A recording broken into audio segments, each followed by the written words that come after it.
Hi, good evening. So, ako nga pala si Jason Presto, tech lead ng iProgTech. So, gagawa tayo ng demo sa PPC pa order, scenario ng customer at rider. So, tara, start tayo. Okay, so, meron akong dalawang browser dito, no?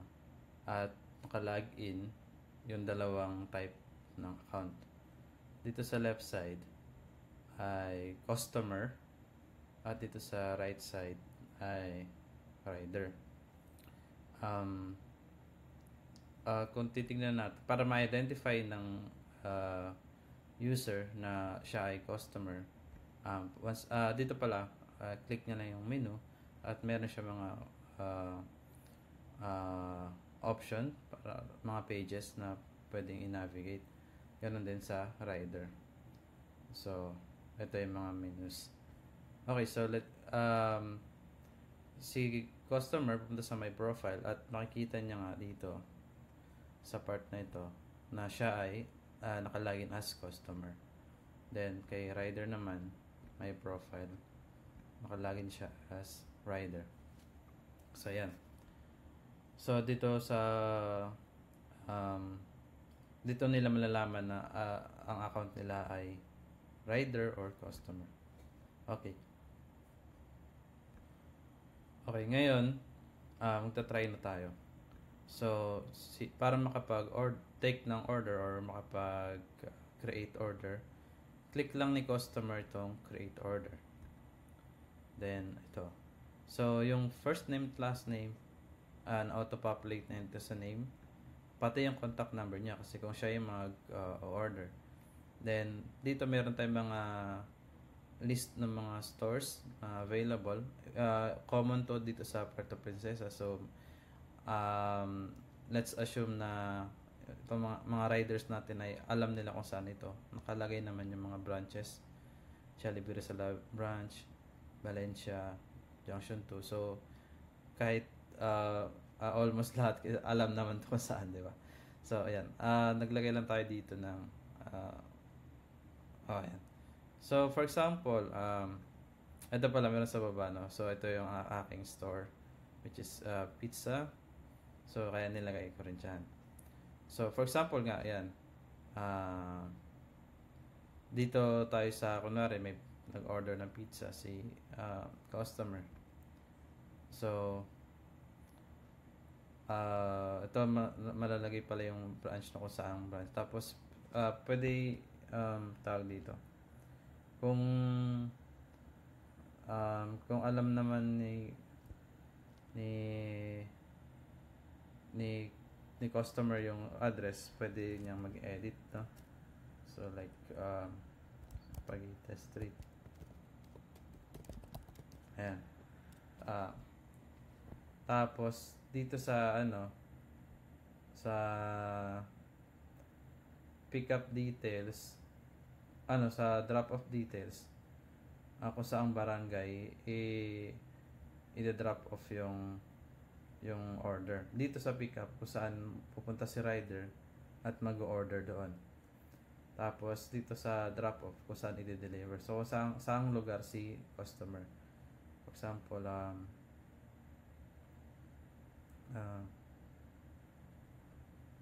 like let's say, or Bayan, Princesa, pero Princesa sa address, say, o sa sa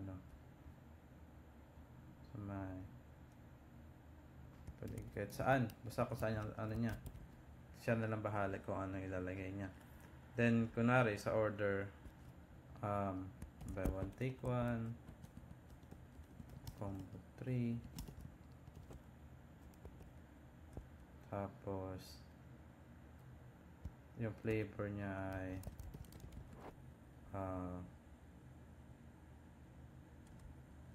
beef at Hawaiian. Ayan, so kunwari yan yung order. Siyempre, kung alam ni ni customer yung order ay yung presyo, pwede niya ilagay, pero hindi, okay lang naman yan. So ito, after ni customer mag-type ng order niya, i-click lang ni customer tong search rider. Ngayon, tawag dito. Wag muna natin i-click, no? Punta muna tayo kay rider side. So, sa rider, si rider naman, makikita niya yung mga bagong bookings or new order request dito sa bookings or order dashboard. Ito ang sample, no? Meron na dito. Ganito yung itsura, pero sa ibang account ito. So, once na mag-click ng search rider si customer, automatic lalabas dito yung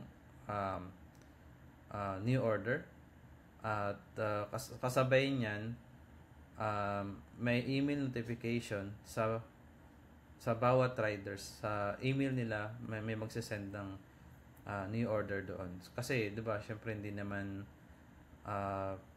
natin ma-please yung mga rider na i-open yung app at mag-standby lang sa 'di ba. So naglagay tayo ng email notification para kahit hindi sila naka-open, basta active lang yung email nila, makaka-receive sila ng notification na may order.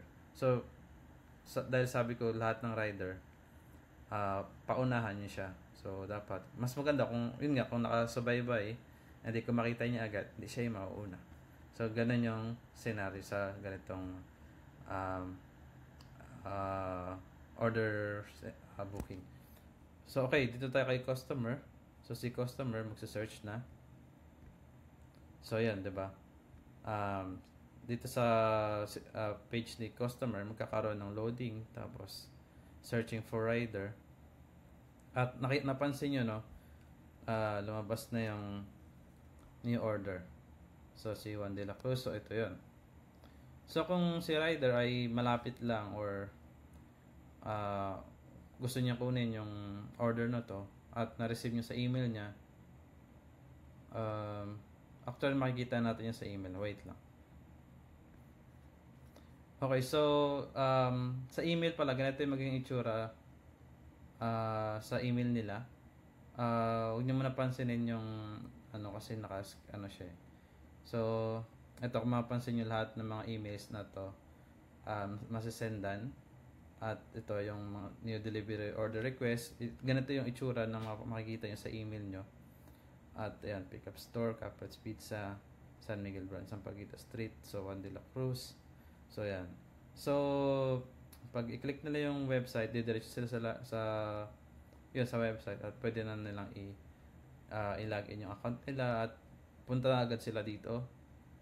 Punta na kayo agad dito at i-mine nyo na para sa inyo na mapunta.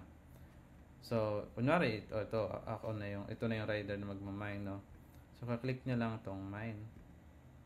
At yan, after nyan, 'di ba, sabay na magkakaroon ng chat window silang dalawa. So si customer at si rider. So ayan, yung unang message kapag nag-accept na ni rider yung order is yung list ng order summary. So dahil nakikita na ni rider yung order, at ito naman, pansinin nyo, as customer, aware kayo na merong 5 pesos convenience fee at delivery fee starting 55 na ma-add sa total payment. So dahil dito hindi nyo pa alam yung presyo, so si rider pupunta doon sa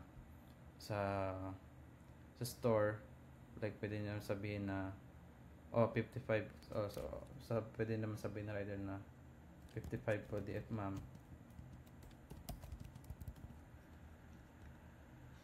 Ayan, so diba, meron naman chat, tapos si rider kunwari mag-reply, sige po.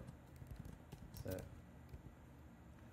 ayan, tapos OTW na po sa store. So for example, pumunta na si rider sa store, at i-ano niya na yung order na to, sasabihin na tawag dito, nalaman niya na yung presyo, for example 380, 380, di ba? Ang presyo nun. Tapos ipa-plus natin sa 55 yung DF plus convenience fee. Tama. So, 380 plus 55 plus 5 equals, so 440. So, ito po total payment, ma'am. So, ganyan. So, once makita ni customer, syempre dapat kung okay naman si customer dyan, edi mas maganda, no? Po, sir. Thank you. So, yan. So, sa ganyang way, nagkaroon na si customer at rider ng communication para ma-process yung, finalize yung order ni customer. Yun, ganito yung scenario. So, once na ma-deliver na ni, or pwede na magsabi si rider na for deliver na po. Ganyan. Tapos yun, pero naman si customer kung naka-standby din siya, no? Kapag okay na-deliver na, si rider need i-mark as completed. Dahil itong scenario na to ay si rider hindi na makakapag-order ulit or makakapag-take ng new order request from another customer hanggat hindi niya natatapos yung isang delivery. So, kailangan matapos mo na isang delivery sa isang customer para ma-sure natin na i-deliver na maayos kay customer. So, ganun din kay customer, hindi pwede mag-order ng maramihan, one at a time lang. So, mark as completed pag okay na. At yan. So, completed na sa ni customer. Wala nang chat. So, ayan. So, yun. Ito yung scenario sa customer tsaka rider. Okay? Thanks.